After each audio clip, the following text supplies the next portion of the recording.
I used to see this girl, she's part of the team, tukienda maombi yako, and we had been neighbors for like even 2 years, not having ever met. When they came for the first visit, I think the money that they came with, it didn't match up maybe to the amount that they wanted. My dad was like, "Are you sure this is actually the right person you want?" I told him yes.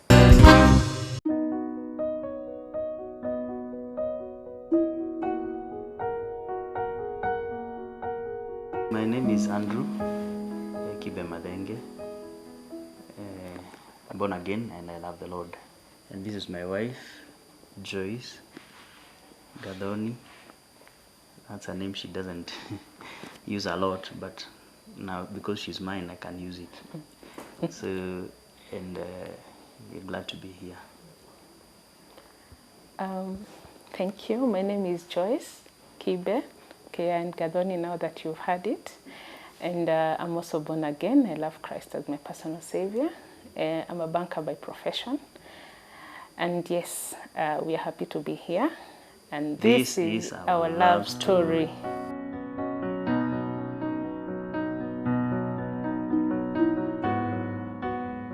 Our love story was very, very interesting. It was born out of a chat room. We were actually having a hope, the time that Hope FM kicked in.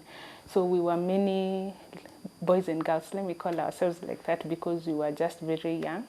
So we used to meet in the chat room. So in the morning we pray, all of us. So then afterwards we just decided we want to start meeting. So for prayers, so we used to meet every first Saturday of the month. So we did that for a few months. Then we saw it also, it's important. We also be praying together. So every month we used to have a kesha. So we used to go to Mount Olives. So there's this one time, so we were standing at Hilton. So we were waiting to gather around, all of us, waiting for each other after work on Friday. So I was standing somewhere, and then my husband, then he was called Andrew. So he was standing there. So we had never talked. So, you know, people were just talking in the chat. You don't know each other, so we were not seeing each other. So when we were just standing there, just waiting, so we had our chairman. So he's the one who came and said hi, and then he said hi to him as well. So he asked us, okay, so you guys, were you not talking? Is it that you don't know each other? Even if you've not met, just say hi to him. Just that, at least just to find out how he talks and all that. And even so he introduced us to a couple. So when he said hi, that was it. So we just went, now we proceeded to Mount Olives. Yes. So maybe he can. Actually, that story is about 13 years now. Yeah, she may not remember the time, I'm not sure. But yeah, we were part of so what used to happen a while back, Hope FM had a chat room where guys used to come and meet, young people actually, meet, pray together, build each other up and all that. And that's what transformed into meetings, physical meetings after a while. Used to be called Prayer Breakfast Network. So we'd come together once a month to pray together, to get to know one another, to fellowship. We were all young people, love Christ, enjoy being together and growing together. So that's like 13 years ago. And for me, it really started with I used to see this girl, she's part of the team. Tukienda maombi yako, tukikutana mikutano ako. It's not like it was on the first day that it clicked that that's the girl.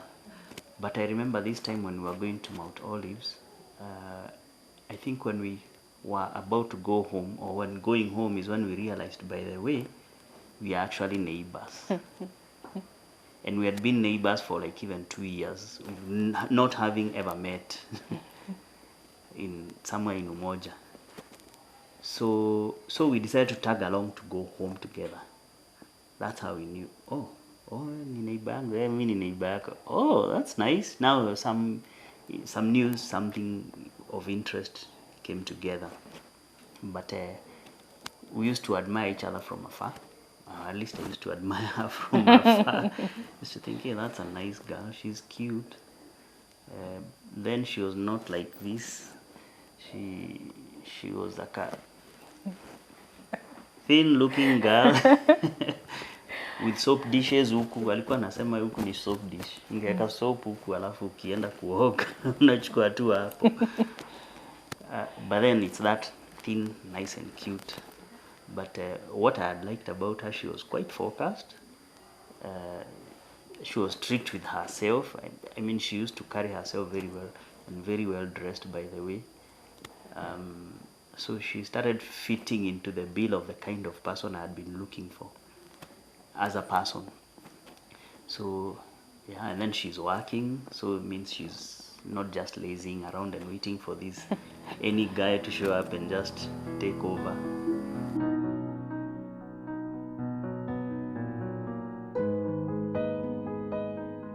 For me, what stood out, he was this quiet guy. He's not actually a loud guy. I'm more talkative than him. And for him, also what I admired about him is the responsibility and the way he carried himself. For me, that one stood out for me. And even when we went to these services, like for the Hope FM, he was kind of leader there. So for me, that one actually was stood out for me. And then he didn't mind dropping me at home. Okay, for me, I felt very nice. And then he was very patient. For me, I think even the patience I have right now, I have learned from him. For me, I was not patient. I have to admit that, because like now, if we say we are meeting at 2, for me, even 2:05, I would already have been worked up. So for him, there's a time I think he waited for me for almost 30 minutes. And when I went home, I was like, if actually somebody can wait for you for 30 minutes and you're not mad, then it is something I can actually work on. So from then, I think I started building that, and I liked that about him. He's somebody who can actually wait and very patient. So those are the things that I picked out from him. And also, he didn't rush me into the relationship, because when he came, I had come from a heartbroken relationship. So I was not actually ready for one. So I had told him, you know what, for me, I'm not ready for this. And actually I freed him. I told him, if you get somebody outside, it's okay for me, because right now I would be lying, because I will tell you yes, but my heart is somewhere else. And for sure he waited. He waited, and I'm happy he waited. Yes.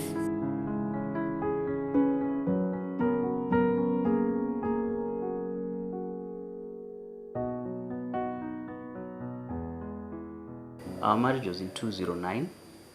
So 2008, around September, is when I proposed to her.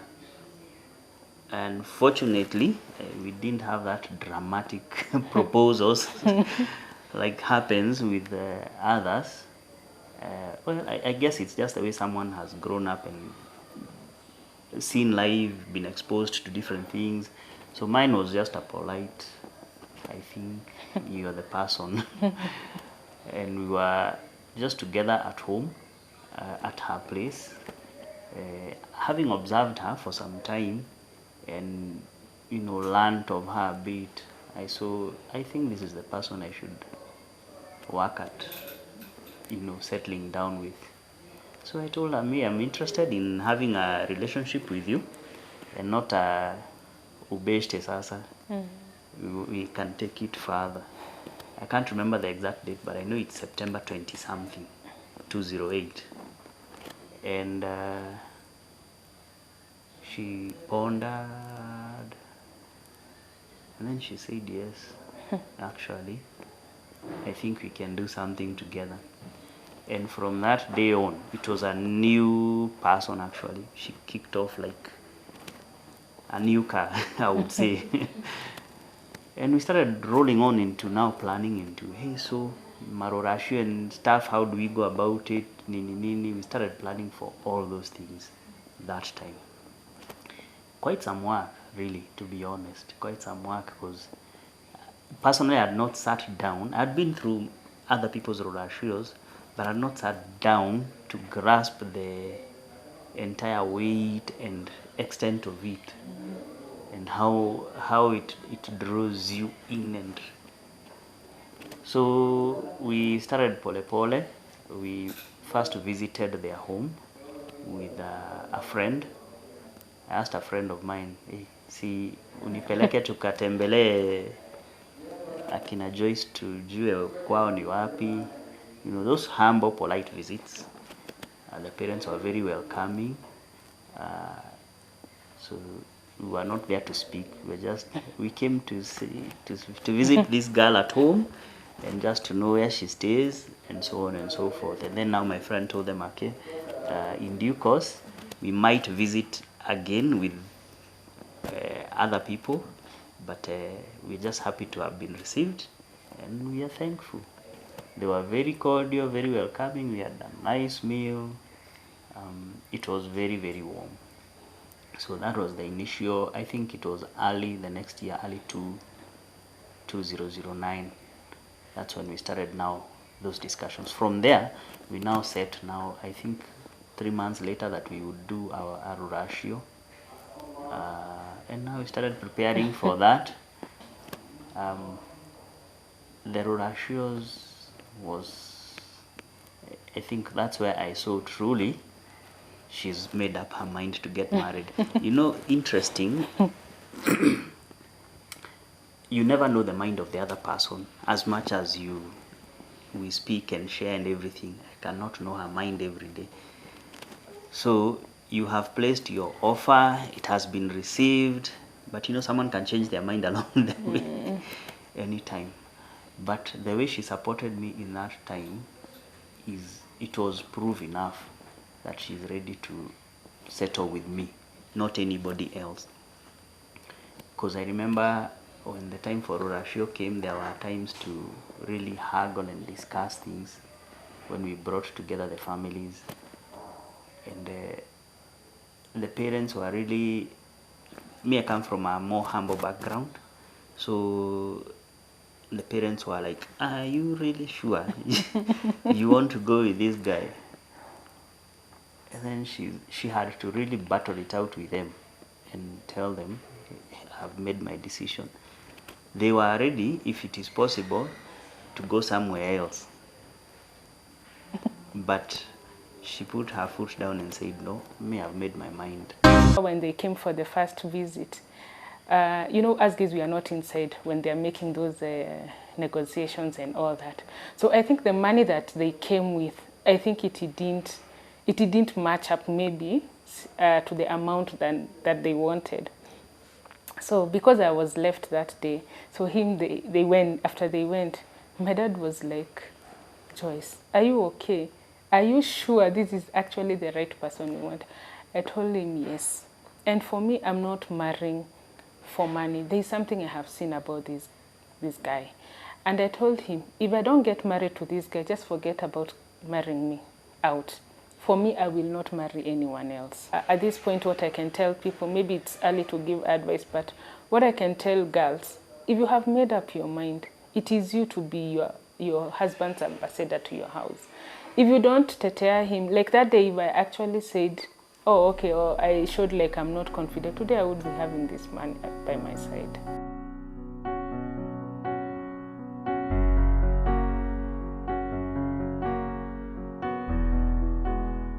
The wedding took place. Eventually, they just kicked on like a new car. I think our girl has decided we have no option. The good thing, I think they are very progressive parents, I would say. So once they figure you're ready to go with this, now they give you the support.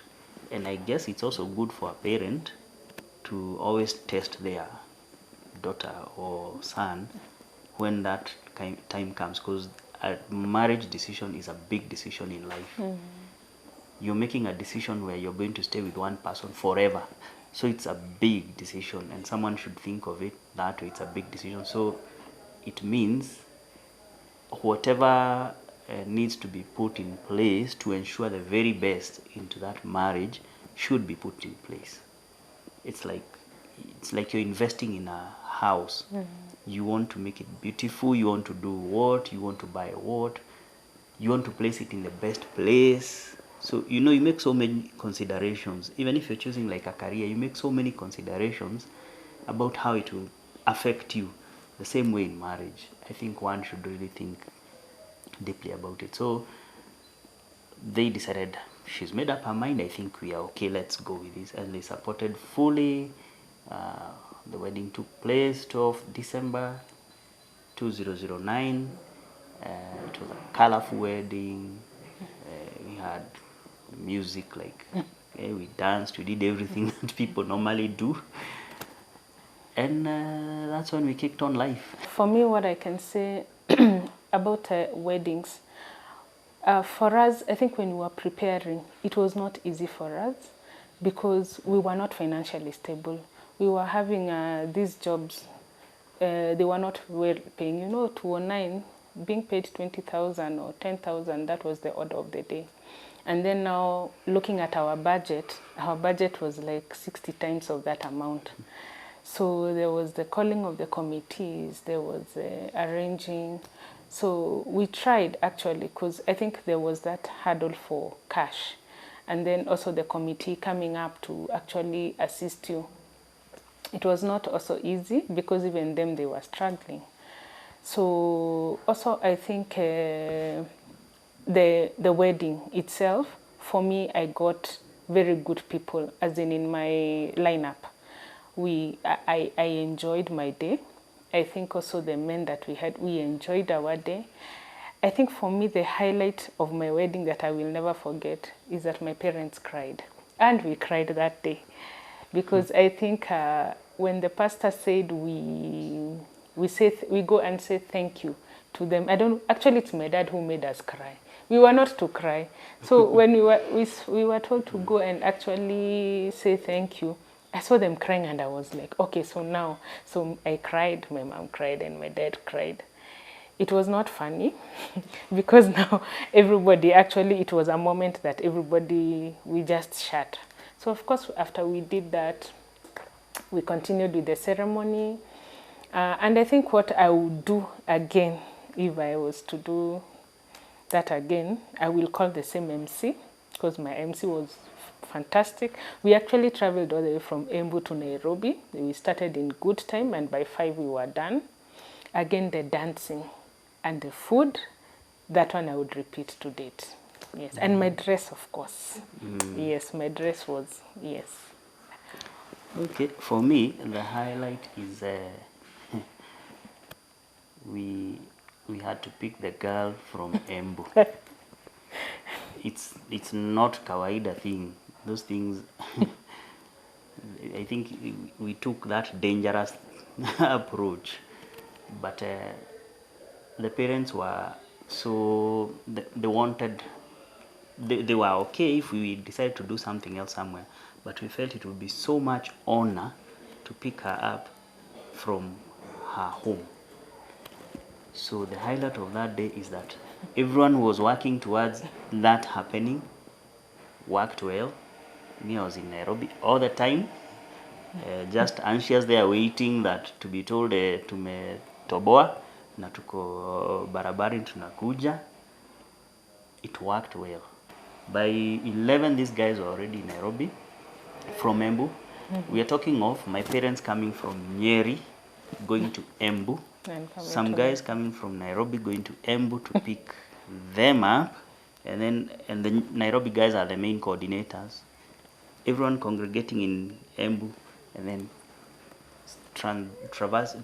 transporting everybody back to Nairobi. That was a highlight.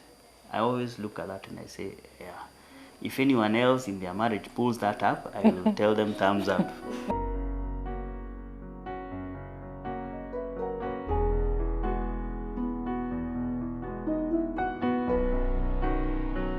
I think everybody has this sort of like a bubble about marriage. You get married and then this wonderful and beautiful thing that just happens. Even the pastors, that's what they'll tell you. It will just be beautiful. But of course, when you get into the house, it's not everything roses.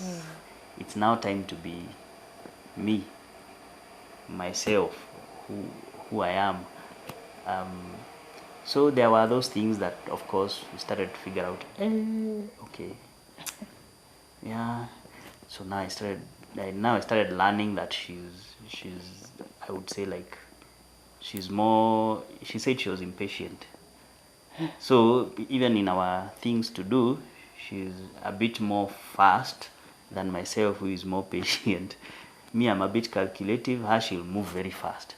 So you realize, okay, there we are not. You know, when you're dating, you think everything is tuna rhyme, kila kitu ina rhyme. But now when you start to stay together, not everything rhymes. Actually, so many things are different. So things like that started to come around. But of course, what I would also say is important is a Christian background, a Christian grounding helps you to stay grounded.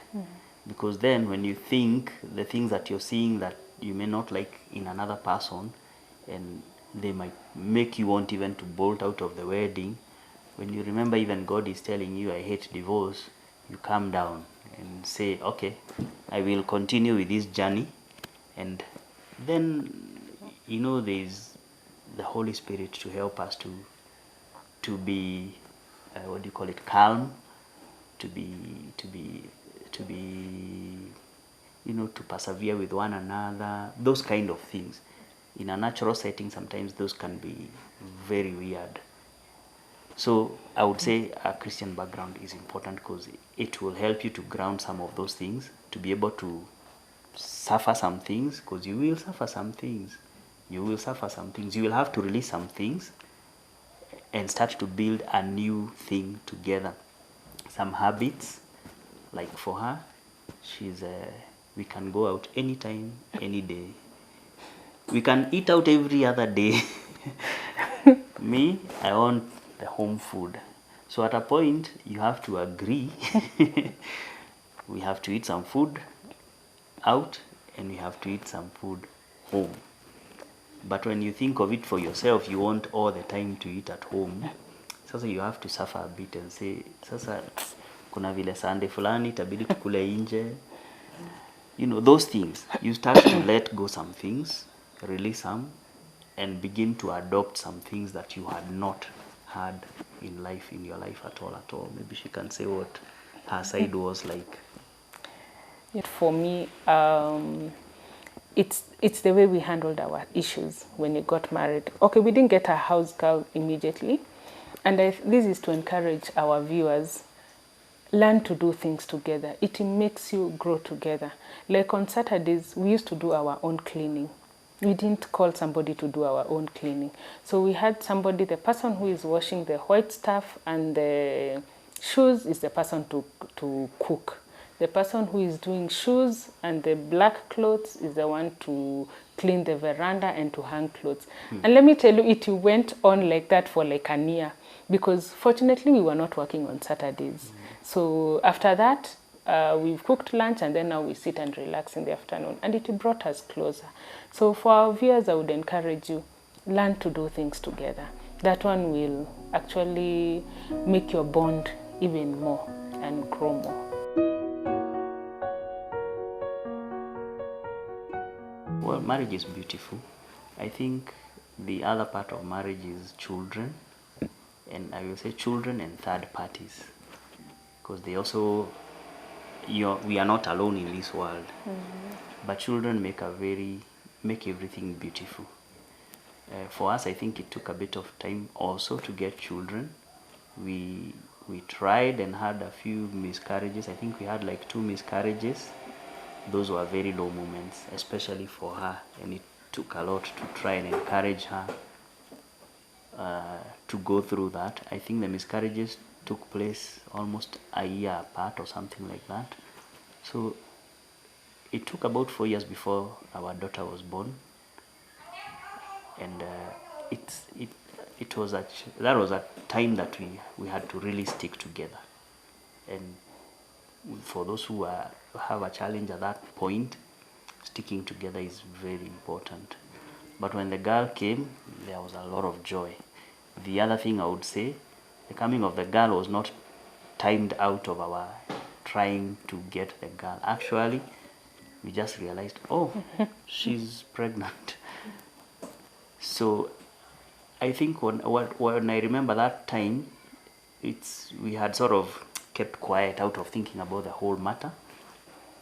And I think when you remove a lot of stress and focusing on it too much, sometimes things work just naturally the way they're supposed to work. That was sort of a highlight part. And yeah, after they've grown well, then the boy came.